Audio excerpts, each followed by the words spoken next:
الحمد لله النهارده كان معانا تدريب اول يوم من ايام التدريب المجاني اللي مقدم للناس اللي هي حضرت معايا اللايف. والحمد لله النهارده كان تدريب تحفه تحفه، انا مبسوط بيه جدا. و لسه يا دوب احنا النهارده اتعرفنا ازاي نقدر نحلل الشخصيه من خلال ملامح الوجه وملامح الايد، وازاي ان انت تقدر تعرف تفاصيل عنه من خلال بس ان انت اول مره تشوفه.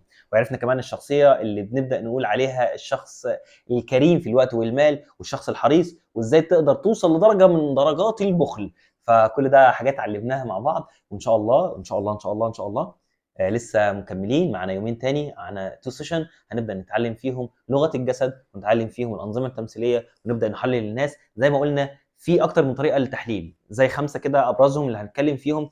هو الفراسه وتحليل الشخصيه من خلال ملامح الوجه، والثانيه وهي لغه الجسد وهي الايماءات اللي بتحصل منك، الايماءات وحركات لغه الجسد بتاعتك. يعني زي ما قلنا من شويه الحركه دي اللي انا بعملها اوكي فيها 4 حاجات او 4 ايماءات لتحليل الشخصيه. انا ممكن احلل شخصيتك ب4 ايماءات، معنى كده ان انت عندك 4 حاجات بتعملها دلوقتي اوكي. كمان في حاجه ثانيه وهي ايه الانظمه التمثيليه. الانظمه التمثيليه وهو تم تصنيف البشر بشكل عام في النيورو لينجويستيك بروجرامينج، تم تصنيفهم لثلاث انظمه تمثيليه مختلفه: السمعي والحسي والبصري. وكل نظام تمثيلي ازاي ان انا اديله هديه، ازاي ان انا اقدر اتكلم معاه، ازاي ان انا اقدر اقنعه، ازاي ان انا اقدر استقبل منه الكلام، كل واحد والطريقه بتاعته. وده اللي هنتعلمه خلال الايام اللي جايه. ولكن في حاجتين تانيين وهي الجرافولوجي وتحليل الشخصيه من خلال خط الايد. خط ايد الشخص اللي موجود قدامك دوت بتدل على ايه.